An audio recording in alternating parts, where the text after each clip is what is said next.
Okay, we're going to complete the bar charts here for some different situations. Again, we're looking at the interchange of mechanical energy and whether it stays constant or not during our trip. Okay, so in number 3, a skier starts from rest at the top of the hill. So since they're starting from rest, that's going to give us no kinetic energy initially. Skis in the valley and back up to hill B.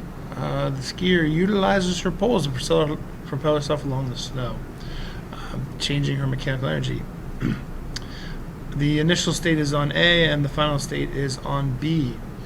So no kinetic energy to start with.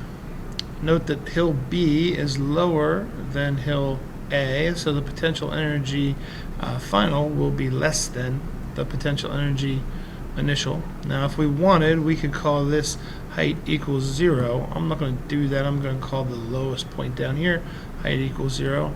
So I have some potential left. But we can make that potential energy point whatever makes the most sense for our particular situation. Okay, so I'm going to add some work. So I'm going to say that they're going to add 1 unit's worth of work. That's added work, so that's going to be plus 1. They're adding energy to the system by pushing. Their potential energy is, I'm going to call it 4.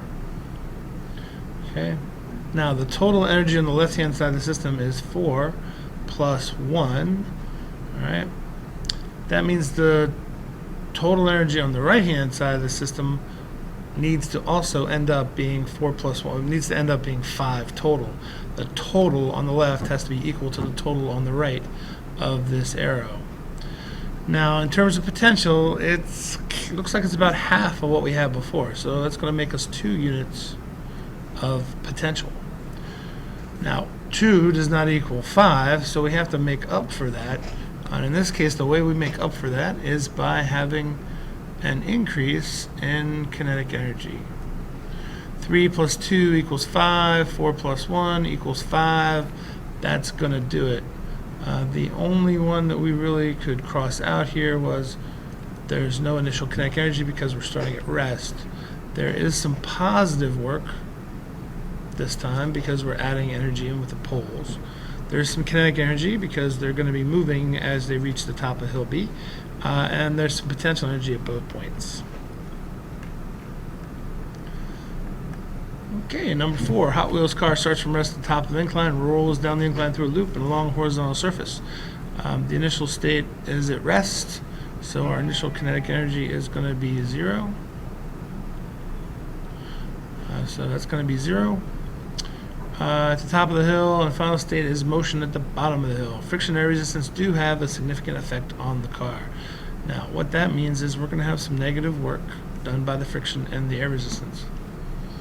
Now, this object is starting with potential. I'll just go ahead and fill it in for 5 positive blocks. There's going to be some negative work done.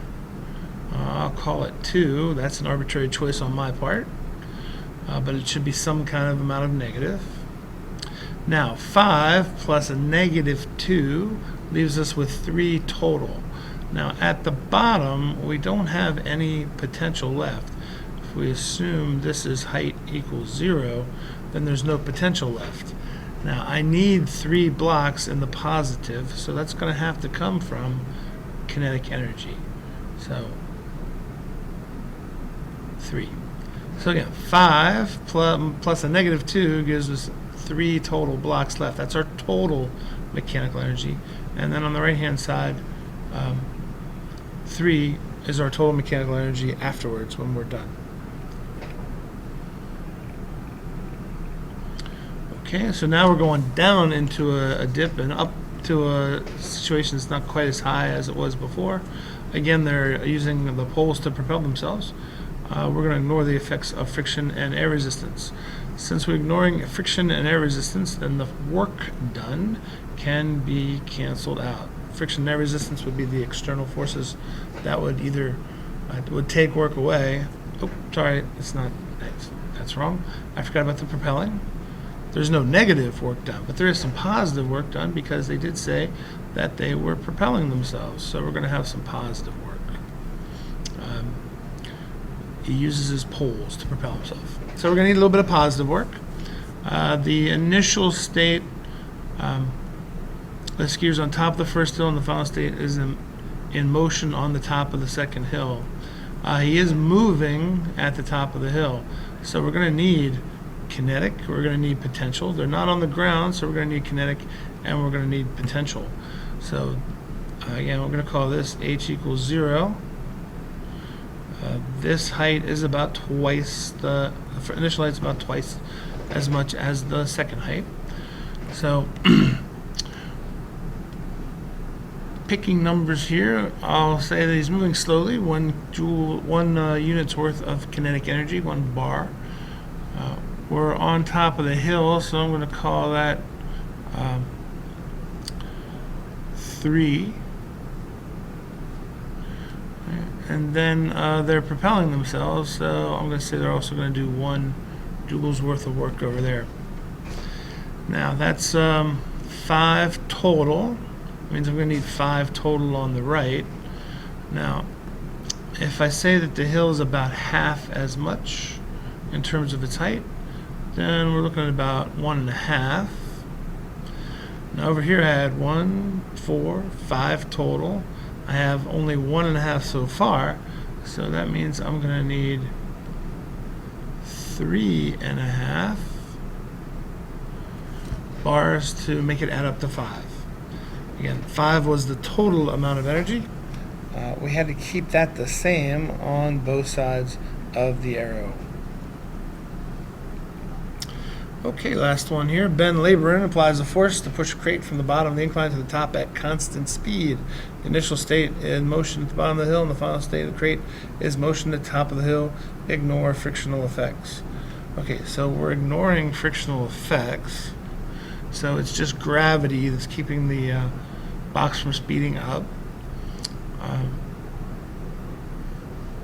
We have it's a constant speed the whole way, so we're going to have the same amount of kinetic energy at both points. So let's just call that 1 to keep it simple, based on its speed.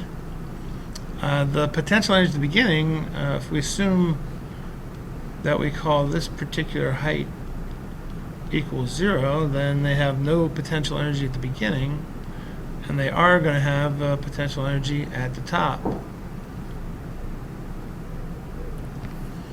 I'm just going to give it 3 bars to make it simple enough.